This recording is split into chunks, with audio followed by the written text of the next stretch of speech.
ഇന്ന് നല്ല പഴുത്ത ചക്ക കിട്ടിയിട്ടുണ്ട്. അപ്പോൾ ഇത് വെച്ചൊരു ചക്ക അപ്പം ഉണ്ടാക്കിയാലോ? ചില സ്ഥലങ്ങളിൽ ചക്ക അട എന്നും ചക്ക മൂട എന്നൊക്കെ പറയുന്നുണ്ട്. നല്ല ടേസ്റ്റി ആയിട്ടുള്ളൊരു അപ്പമാണിത്. അപ്പോൾ ഇത് എങ്ങനെയാണ് ഉണ്ടാക്കുന്നതെന്നൊന്ന് നോക്കാം. അതിനുവേണ്ടി ഈ ചക്ക ആദ്യം ഒന്ന് ക്ലീൻ ചെയ്തെടുക്കണം. ഇതിനാവശ്യമായ ചക്ക ക്ലീൻ ചെയ്തെടുത്തിട്ടുണ്ട്. ഇത് ചക്ക അട ഉണ്ടാക്കാൻ ആവശ്യമായ പച്ചരിയാണ്. ഇത് നേരത്തെ വെള്ളത്തിൽ കുതിർത്ത് വെച്ചതാണ്. ഇനി ഇതൊന്ന് അരച്ചെടുക്കണം. പിന്നെ വേണ്ടത് മധുരത്തിനാവശ്യമായ ശർക്കരയാണ്, അതും എടുത്തിട്ടുണ്ട്.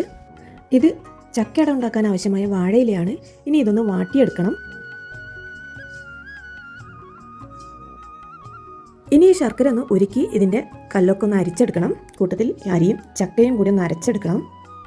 ചക്കയും അരിയും ഗ്രൈൻഡറിലാണ് അരച്ചെടുക്കുന്നത്. രണ്ടും ഒന്നിച്ചരയ്ക്കാൻ പറ്റാത്തത് കൊണ്ട് ചക്ക ഞാൻ ആദ്യം അരച്ചെടുക്കുന്നുണ്ട്. ചക്ക അരഞ്ഞു വന്നിട്ടുണ്ട്. ഇനി ഇതിലേക്ക് പച്ചരി ഇട്ട് കൊടുക്കാം.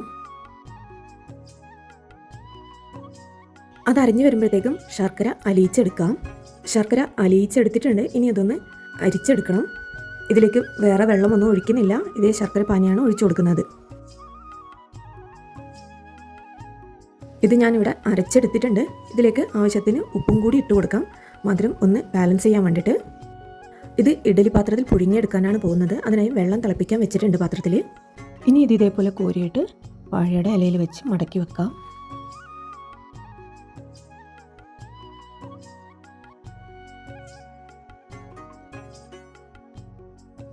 മാവിലേക്ക് കുറച്ച് തേങ്ങാക്കൊത്ത് ഇട്ട് കൊടുക്കുന്നുണ്ട്. ഇനി ഇത് നന്നായിട്ട് ഇളക്കി യോജിപ്പിക്കാം. എന്നിട്ട് നേരത്തെ ചെയ്ത പോലെ തന്നെ ഇലയിൽ കോരി വെക്കാം. എല്ലാം ചെയ്ത് വെച്ചിട്ടുണ്ടെങ്കിൽ ഇനി ഇതൊന്ന് അടച്ച് വെച്ച് വേവിക്കാം. ചക്കയപ്പം റെഡിയായിട്ടുണ്ട്.